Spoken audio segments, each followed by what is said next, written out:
Welcome to the Alchemize with Alanna show. So, what I want to address tonight in relation to the topics that we've got and a really interesting guest that I have is looking at how things have shifted and how people relate to each other at work. And although things on the surface seem fine, or at least many are doing their best to make it seem that way, underneath something feels very off. And conversations have become guarded. Trust feels conditional, and people are interpreting each other in ways that create distance, a little bit of friction, and more intense conflicts. And I'm hearing about these a lot in my coaching sessions. So, in terms of the topic of trust doesn't always break down in obvious ways. Studies have shown that it actually erodes over time. It's related to how we think, how we label, and how we decide. And once it's gone, performance follows because people don't want to rock the boat and they feel safer to just pretend everything is okay. So today we're going to go straight into that. So audience, I want to prompt for you a question to think about is where in your world does, whether it's your team, your company, your partnerships, does something feel slightly off, even if you can't fully explain it? Or maybe you can, but you're not sure what to do about it. So hold on to that as we go into this first part. So I'm joined today by Yonason Goldson, also known as the Ethics Ninja. And Yonason works with leaders and organizations to build cultures rooted in ethics. And from what I can tell, he does this as a driver of trust, behavior, and long-term performance. So here's something that probably won't surprise you. It's a story that we've heard before, yet, will stop any of us in our tracks, which is, according to Yonason, 58% of employees say that they would trust, get this, a total stranger more than they would trust their own boss or their own manager. So I want to find out more about that and where that stat came from. And this is happening inside organizations right now, and there's a real cost to it. So Yonason, welcome. Thank you, Alanna. Pleasure to be with you. Yes. So, well, first off, to set a foundation for our conversation, can you say a little bit more about that statistic of 58% and where that comes from? Well, I found it in Harvard Business Review. Okay. And it's, I use it in my trainings talking to CEOs, and it always gets a combination of eye rolls, gasps, chuckles, and sighs. But it has a ring of truth to it because, I heard Simon Sinek use a remark once, and I feel the same way. He said, "I shouldn't have a job." Mm. In other words, when you're telling people the fundamentals of human relationships, that's something that we should all have absorbed a long time ago. It should be self-evident. And yet we see it's not. Yeah. And it doesn't strike us as a surprise because we've all had people in our lives, and we probably have people in our lives now where we simply could not grasp why they couldn't grasp the toxicity of their behavior. Why does a person want to behave in such a way where they erode trust, where they undermine confidence in themselves, and where they make it difficult for people to do the jobs they're doing? That's really what has driven me in my work in ethics and ethical leadership. I think, well, in hearing you say that, I think for me, when I observe when it happens for me, when I see it in other people too, it's because everybody's moving so fast and trying to get so much done, and more gets piled on our plate. And then we're also navigating and managing this world out here of, so much disruption and uncertainty and chaos going on. And it's such a high, fast pace that people are just being reactionary, and they don't always have time to take that pause and be mindful or thoughtful about a reaction or response. And when they're just trying to get stuff done. I think it's good that you choose the word reactionary. I think it's a perfect word because someone pointed out once the difference between reacting and responding. Yeah. If you say that You respond. If the doctor tells you you responded to medication, that's a good thing. If he tells you you reacted to medication, that's not a good thing. And Right. Yeah. I heard someone once point out that response is the root of responsibility. That Mm. it's reflexive when we're simply knee-jerk reaction. We're not putting in the thought. We're not planning. There's not a process involved. When we pause, when we take the time, when we think through, and ideally we should think things through ahead of time so that we're not caught completely off guard. But that's how we take responsibility for our actions so we can be positively responsive instead of damagingly reactive.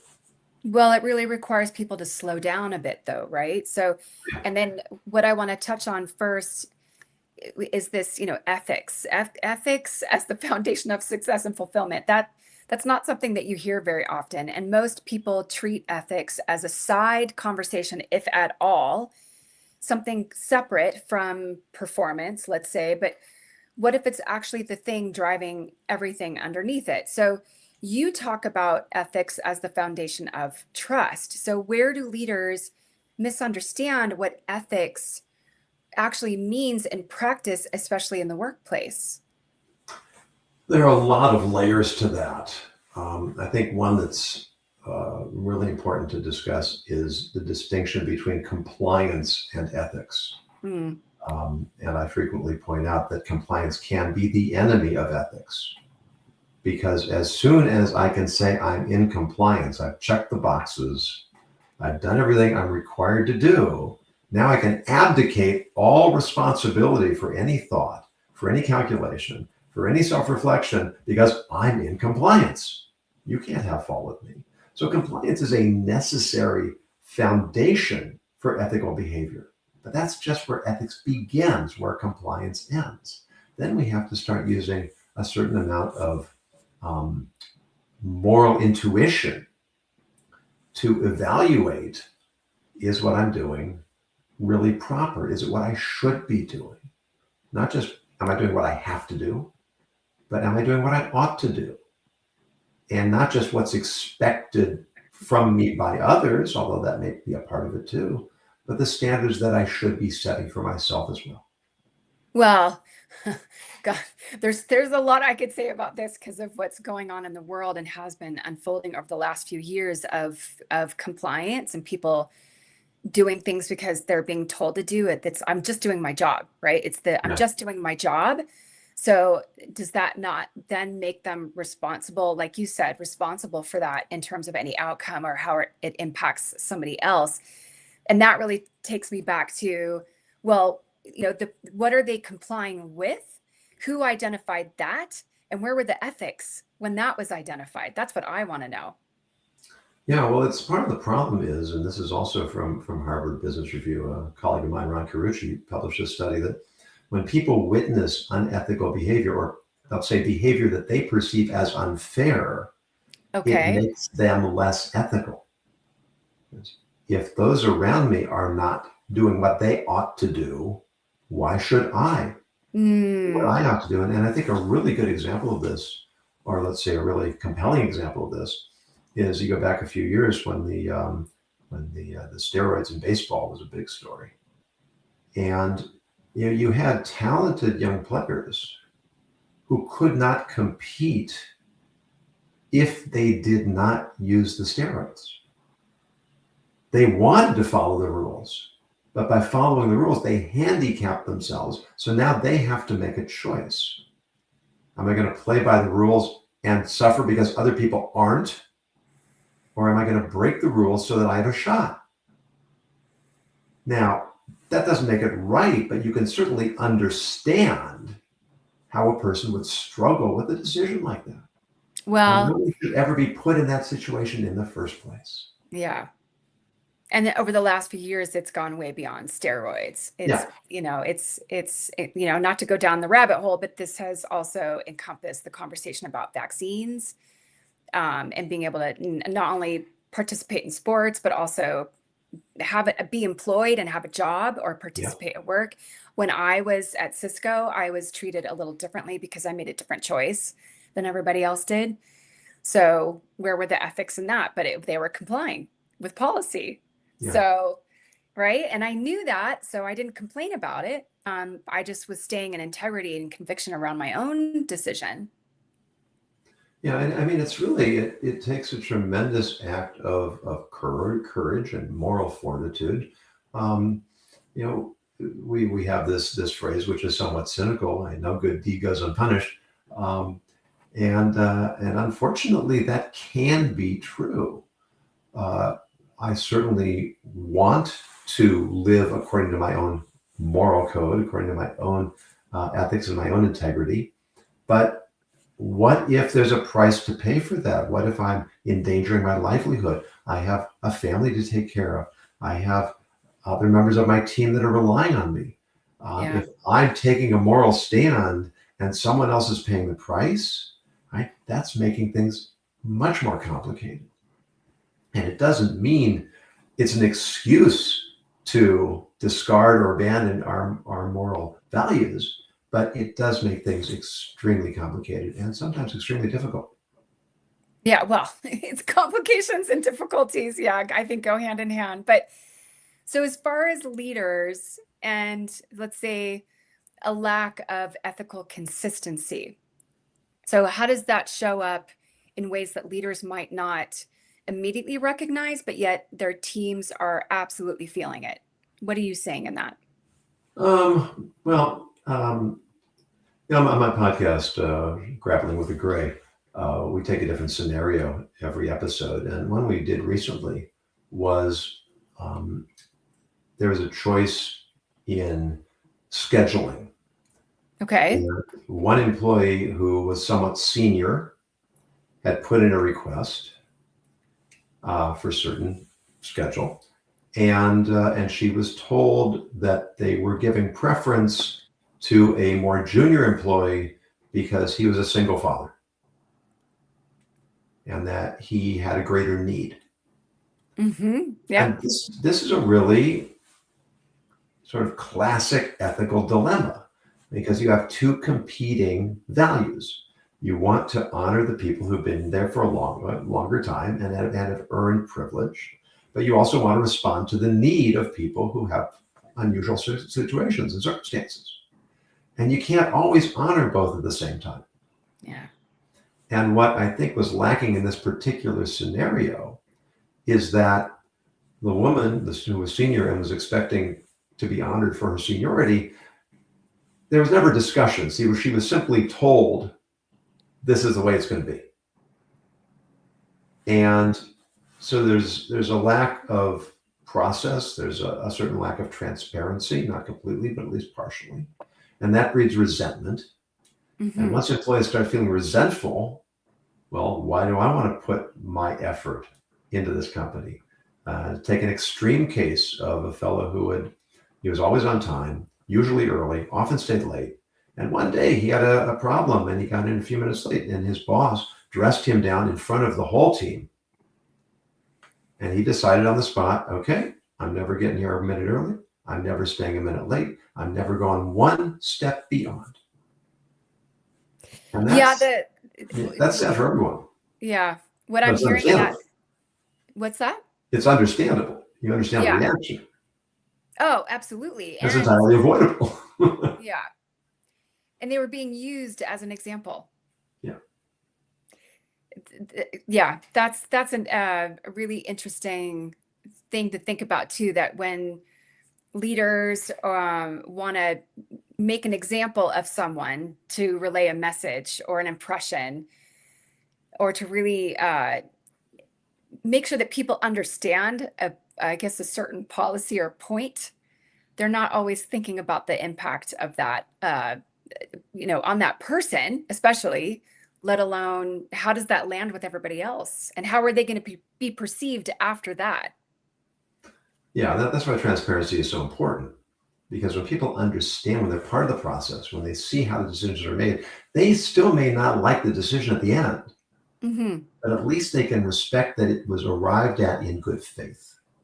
It's explaining the why. And I think people overall, if you take the time to explain to me where the thought process came from, how the decision was arrived at, and the why behind it, then that's something that I can respect versus just telling me this is what it is and this is how it's going to be, and there's nothing else to say about it. Yeah. Yeah. Yeah. And especially when it happens in real time, because I feel like I'm part of a process. My voice was heard, and it's explained to me why my considerations are not influencing the final decision. Okay, I'm not happy about the outcome, but now perhaps I can live with it, and I won't have that resentment Yeah. over the decision that was made. Yeah.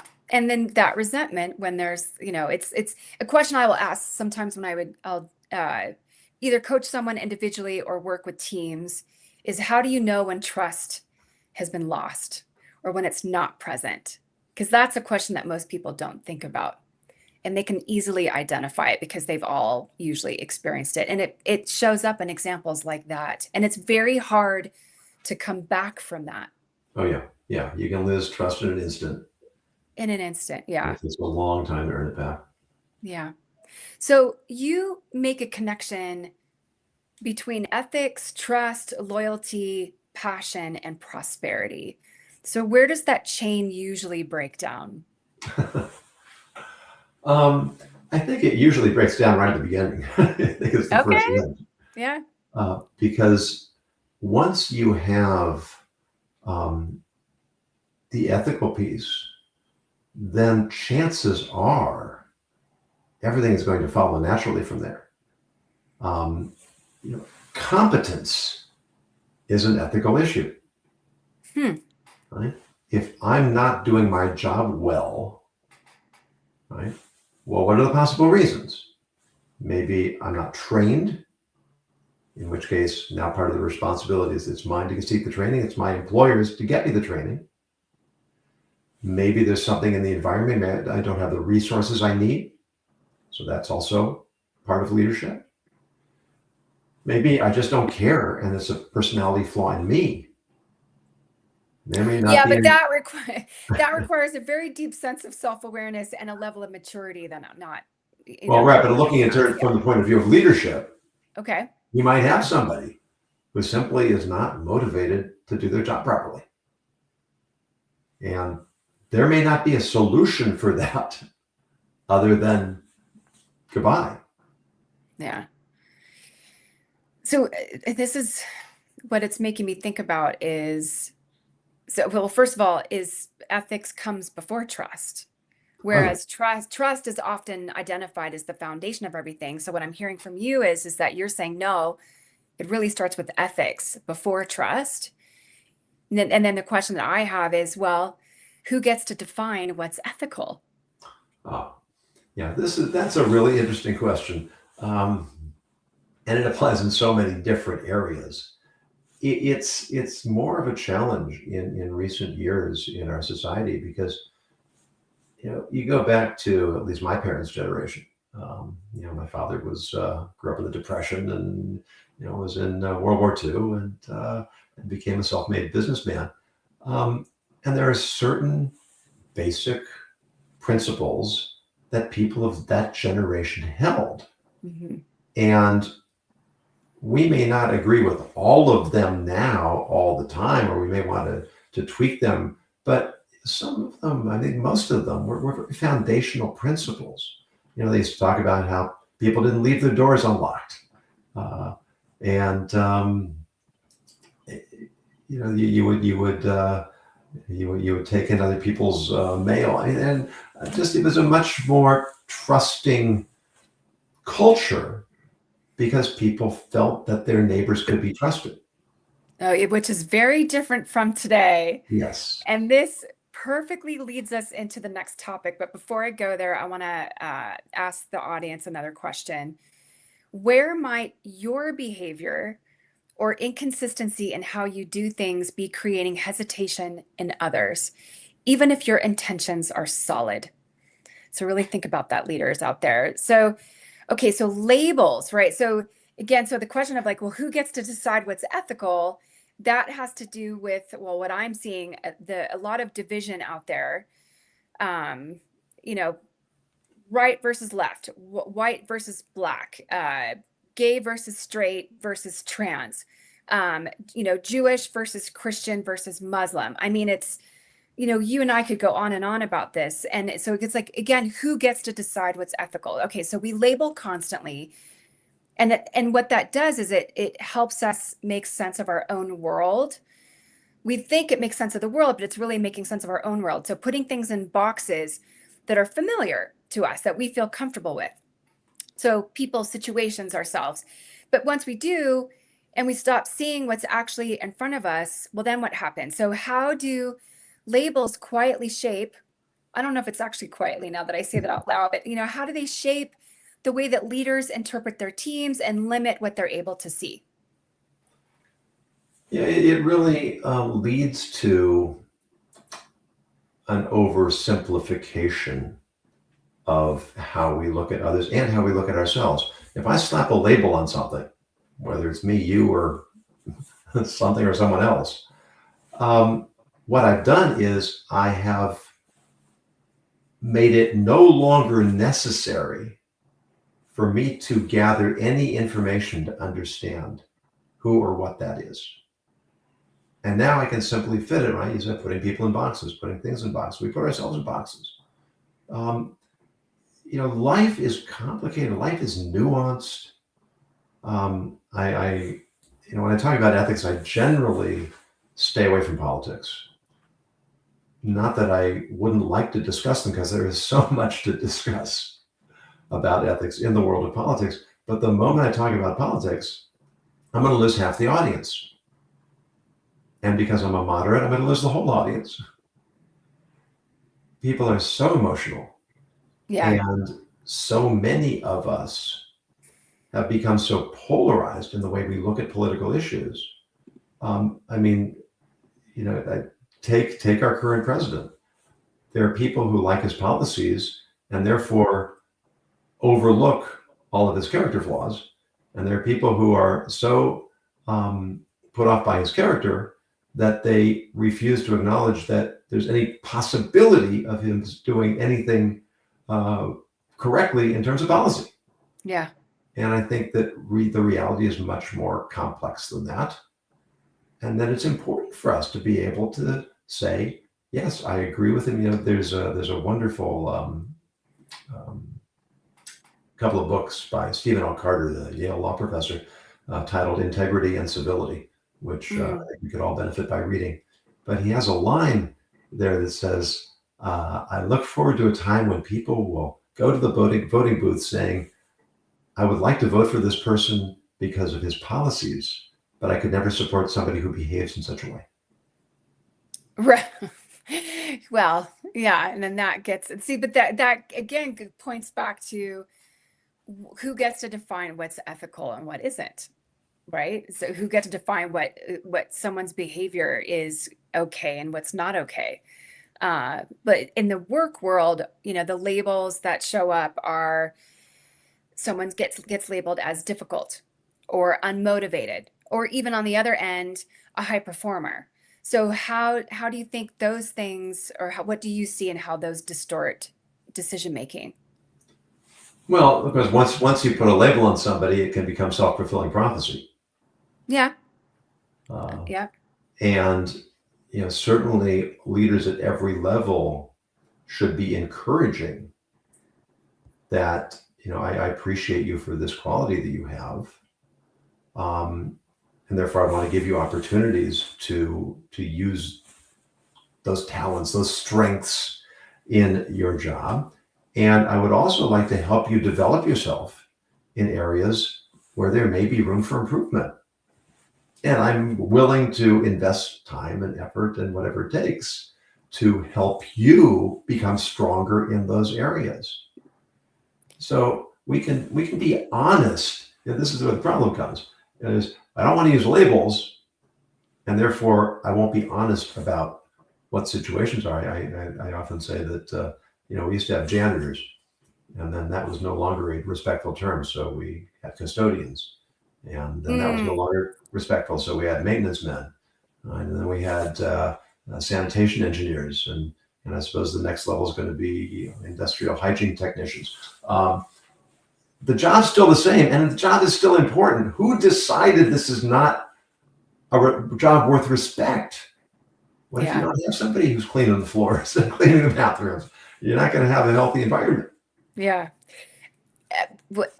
How this shows up sometimes in my coaching sessions is somebody will say, "Oh, I'm not creative," or "I'm not good at this," or "I'm not good at that." And I will sometimes, especially after getting to know them pretty well, I will say to them, "I don't believe you. I don't believe that. I see something else in you." And then I'll, again, depending on how long I've worked with them for, I'll pull from something that we've talked about before, something that they shared with me, and I'll say, "This is evidence of the total opposite of what you're saying." So it makes me curious where this label that you just called yourself comes from. Like I had a client one time who called herself controlling. And I got really curious and was like, "Where's that coming from?" Because she said it like 3 times in the first couple of sessions. Or, it can show up in other ways, or I'm not good at, you shared a post the other day about soft skills. I had an engineering director say, "Oh, I'm not good at those types of conversations." So I said, "Well, how so?" Because I'm hearing the total opposite. Because to me, it sounds to me like you actually really care a lot about your team. So how are you not good at these conversations, right? So I like to engage them and challenge how they think and see themselves, because I get curious about where do these labels come from? Because although it may appear on the onset that they labeled it themselves, usually it comes from somebody else. Yeah, well, kudos to you. Because sometimes maybe all a person needs is for somebody to say, well, no, you do have this quality. You don't have that negative uh, trait that you've associated with it. One of my least favorite phrases is, "I'm the kind of person who," Oh, because as soon as I say that, yeah, that's it. The conversation's over. I'm the kind of person who I can't change. That's just who I am. yeah. And It will there's a lot. change in general, right? Like I'm the kind of person that either loves change, or I'm the kind of person that hates change. That's another one. Yeah, there's a wonderful story I heard on Tom Bilyeu's podcast. I don't remember who said it, but it was about a fellow who had become very successful in the publishing industry. And when he was in high school, he was a terrible, terrible student. And all the teachers knew he was terrible, and he knew he was terrible. And he just didn't try, didn't work, and got terrible grades and figured that was life. And then he got his SAT score back, and I forget, it was something like 1300s, 1400s. And he thought, oh my gosh, how did I do that? I must be a lot smarter than I think I am. And he started working, and he became successful, and he became a very, very, very successful businessman. And I forget, 20, 30 years later, he got a letter in the mail from the SAT board. And it said that periodically we go back and we do checks on old scores for accuracy. And we discovered that your score was misreported. And he actually got something like a 970. Oh, wow. But Oh, think of the gosh. power of this story. When Yeah. he started thinking he was smart, he And what that did became for himself in his smart. life. Yeah. And when he was sure that he was dumb, Yeah. he was dumb. And so when you talk about what's the value of ethics, it's that sense. When I define ethics, when I talk to CEOs, I say ethics is the discipline of recognizing and taking responsibility for the impact our actions have on others. Yeah. And what we contribute to a culture and what we contribute to the people around us, we can help them elevate themselves in their own eyes, get past those labels, and start seeing the potential that is, for most of us, quite extraordinary. Sometimes I see leaders coddle their team. Hmm. They will take things over, they'll take things off of their plate because they're trying to protect them. So it's coming from a very caring place, Right. but and then they get frustrated because their team is not stepping up or taking initiative, or it's like, well, what's the potential that you contributed to what's happening, and in what way? And so we'll talk about that, right? So I had another leader one time who that was the conversation that we had, and she realized that she was actually preventing by protecting the up-leveling and the development of her own team. Yeah. Yeah. I taught high school for many years, and I was a tough teacher. And the kids often complained, and the parents complained, and the board complained. And over time, I would hear back from students how when they had a particularly tough professor in college or grad school, and their classmates were going to pieces, and they were, hey, we got this. We had Reverend Goldson. Yeah. Well, so what does it look like in real time in being able to move beyond these kind of labels and to respond what's actually happening instead? I mean, we've talked about a few examples of that, but what would you say about that? I think you have to have a real relationship, and the dynamics of that are going to be very different depending on the size of the organization. If you have, I don't know, Microsoft, United Airlines, the CEO is not going to have a close relationship with all the rank and file. It's just not possible. But to have a system in which there are people at every level who have the responsibility to actually know their employees, to know their people, to cultivate a rapport. And however, I'm a big picture person, and teams are made up of people who are good at different things. I'm not the technician to tell you how you implement this in your business. That's the detail person. That's the person who's on the ground, on the floor. But to have, when people start slipping through the cracks, when they feel unseen, when they feel unheard, when they feel that their contribution is not respected or valued, and that they don't believe in the value of the work they're doing, I mean, that's a recipe for discontent, for lack of engagement. I mean, the statistics from 10 years ago, something like half a $1 trillion in revenue was lost annually in the States due to lack of employee engagement. Yeah. That's a lot of money. One thing that I appreciated being at a global, because I've worked at small startups and I've also worked at global companies, global tech. And one thing that I appreciated in those environments, which could be implemented really in any size environment, I think, is skip level meetings, where say my manager's manager, or possibly even one level up, depending on how large, like you said, that the company is, intentionally spends time with people that they don't normally interact with on a regular basis to get to know like who's in the reporting structure, who's there, who's the talent and the contribution to what it is that you're making these high level decisions about, because they're carrying out the actual work.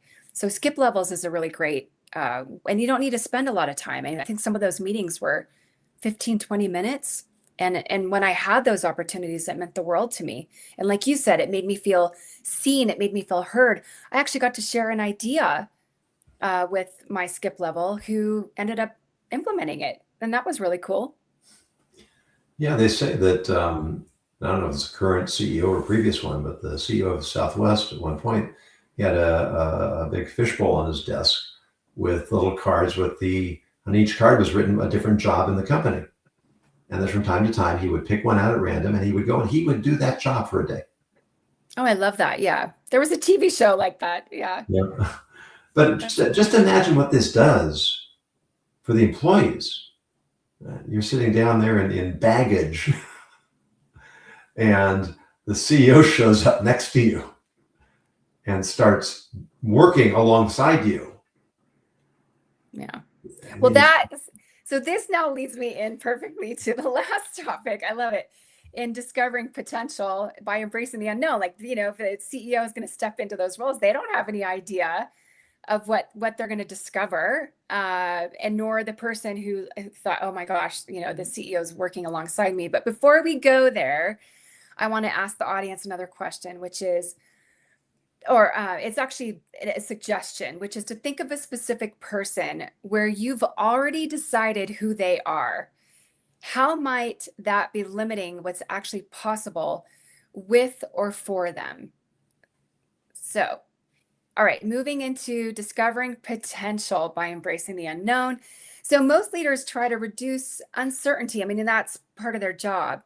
And it's a natural thing for us humans to do. But in doing that, they also often shut down the very thing that creates growth, innovation, and transformation. So, Yonasan, why do leaders resist the unknown even when it's where the biggest opportunities exist? Because people like you and me and the work that we do, we see that the opportunities exist in those spaces or in those contexts. But why do you think leaders resist that the most? Yeah, well, I mean, this is right out of my out of my training, my keynote, that it's been said that all fear stems from fear of the unknown. Yeah. And when we're little kids and we know we don't know anything, we want to explore. We want to learn. There's a whole big world out there. We want to know everything about it. But the more developed our worldview becomes, the more we worry that any new piece of information is going to disrupt the worldview that we've already established. Because we're comfortable and we're content, Yeah, right? And so God forbid something should rock our model of the world. Yeah, the irony is that all the gurus tell us get out of your comfort zone, and we don't because it's uncomfortable. Well, hello. That's why they're called growing pains, because it's uncomfortable, it's difficult, you're stretching. But when you've got something that seems to be working, even if it's working imperfectly, or at least you have a handle on it, the devil you know rather than the devil you don't know. And you can point to plenty of cases where people had really seemingly good innovative ideas that were flops because of the unintended consequences. So it's easy for us to convince ourselves that it's just safer and more practical and more realistic, and we'll just make it work with what we have. Yeah. But but you lose that innovation, you lose the freshness, things get stale, and there's all this untapped potential that remains undiscovered because we simply don't want to look for it. One of my mentors would often say, it's a mantra of like, befriend the unknown. And if you can befriend it, then you're not so afraid of it, right? And then it might not always feel like such a risk.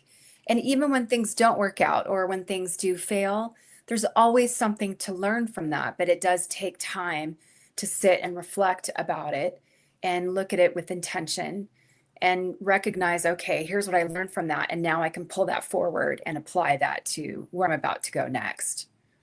Yeah, and also, our brains are at war with themselves. The prefrontal cortex is looking ahead, trying to plan and strategize, and the amygdala is saying, I want what I want, I want it now. And I want to survive and I want to be comfortable. Yeah, but also, I mean, certainly so much of our business culture is designed in a way that we place so much value on short-term gains, quarterly earnings, profit reports.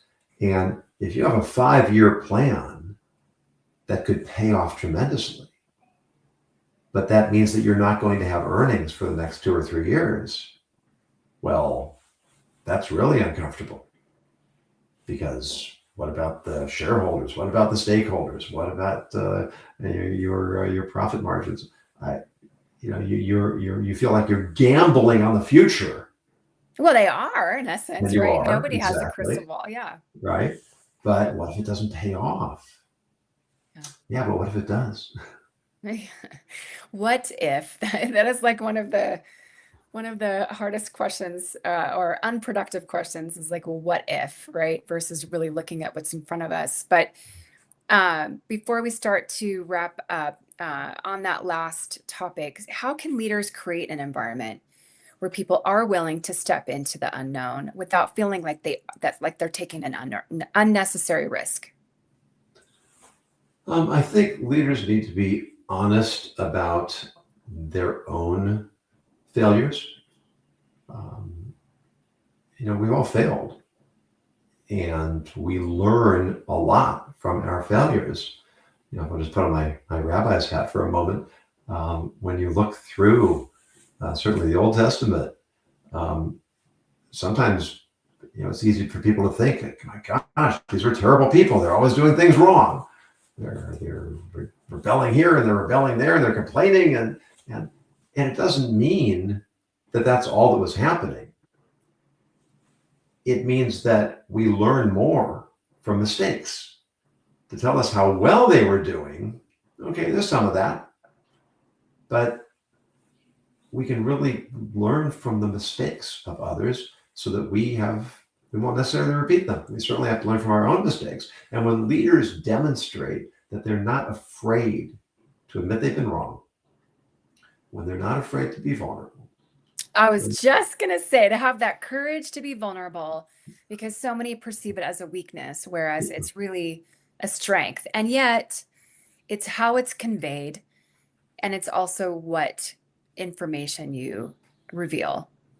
Yeah. And to make it clear to your people that, yes, we all have to hold ourselves responsible and be held responsible. But at the same time, we're not going to punish honest effort that doesn't pay off because we couldn't predict the future. Well, nobody has a crystal ball. So exactly. Yeah. So either we can say, well, let's just play it safe and not take risks, or we can say, this looks like it might work. Let's see how we can implement it and see what happens. I love it. Well, and that leads me perfectly into the last question I have for the audience, which is, where are you playing it safe right now? Not because it's the right move, but because it's the predictable one. So if there's, one thread through this entire conversation, it's that trust, isn't built in one moment. It's built in many. It isn't built in, say, a strategy session. And even before that comes, an interesting thing to explore is what ethics are here or need to be present to, create a stronger foundation for trust. But, as far as trust is concerned, if it's built or broken in how people think, interpret, and respond in the moments that don't seem significant at the time, that's where it compounds, right, and has the real impact. So any last thoughts on that before I ask you my rapid fire round of questions? People can generally sense trustworthiness, integrity. It's not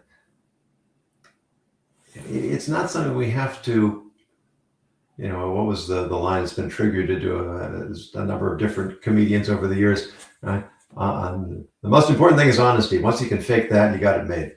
Right. Being trustworthy simply means that you are living with integrity. Yeah, you're being genuine. And we have an intrinsic sense of what that means. Yeah. When you said who gets to say what's ethical, so much of it is intuitive. We know when somebody's upright, when they're honest, when they're straightforward. Right? We may have very different ideas about politics and social values and things like that. But are we engaging with others with integrity? Are we showing respect? Are we dealing with people in a straightforward manner? When leaders do that, their people recognize it. Yeah. And they feel safer. Yeah.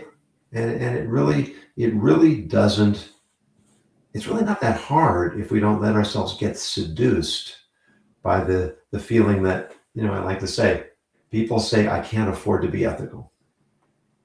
Oh gosh, I've never heard anybody say that. Well, they may not articulate it. Yeah. But in other words, we've got to cut corners here. We've got to pad there. We've got to do these practices that really. Or bringing it back to the beginning about compliance. It's I have to lay these people off or not hire these people or focus over here because That's the new direction that we're going in as an Yeah, I organization. haven't broken any laws, or maybe Yeah. not any important ones.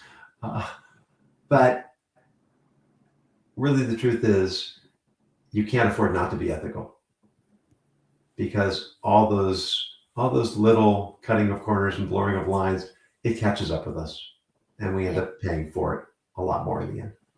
Well, and that, yeah.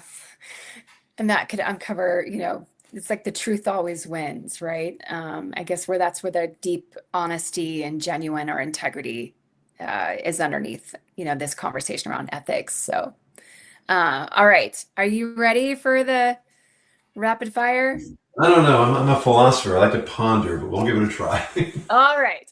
So, as much as possible, one word or short phrase. Okay. Ready? What's one behavior that instantly erodes trust? um, Double standards. Ooh, that's a good one. Yeah. What's one that builds it faster than people expect? Um, Empathy. Yes, I love that. A belief about leadership that you strongly disagree with.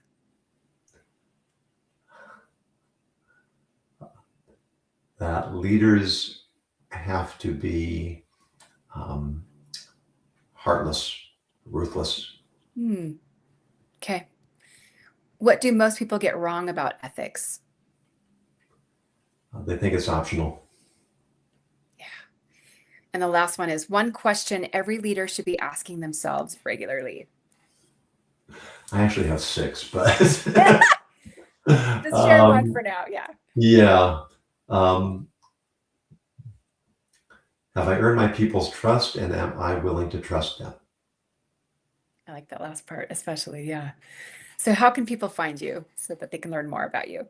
Well, certainly look me up on LinkedIn, connect with me there. Check out my website, which is ethicsninja.com. And you'll find links to pretty much everything there. I'm on YouTube. And I'm on Substack. So look me up on Substack. You can subscribe over there as well. Beautiful. Well, thank you for being here tonight. And, before we came on the show, you were sharing with me about your travels, and I wish you fulfillment and safety while you're on your travels. Hey? So thank you for being here tonight. And audience, if this conversation brought something up for you, something that you've been noticing but haven't been fully able to articulate, that's usually where the real work starts. And if you want some support navigating through all that, whether it's within your leadership, your team, or high stakes decisions that you're sitting on, reach out. I'd love to talk with you. And I also created the Conversation Prep Toolkit, which you can get complimentary. It's a complimentary guide that helps you step into those moments with more intention, less worry or hesitation, and communicate in a way that lands. So please do sign up for my newsletter, and you can download that for free. Jesse's going to share that link in the chat. And if you haven't already, please do subscribe, follow, and share this episode with someone who needs to hear it, because these are the conversations that most people aren't necessarily having, but they're the most impactful ones. So thank you for joining us again for Alchemize with Alanna, and we'll see you next time.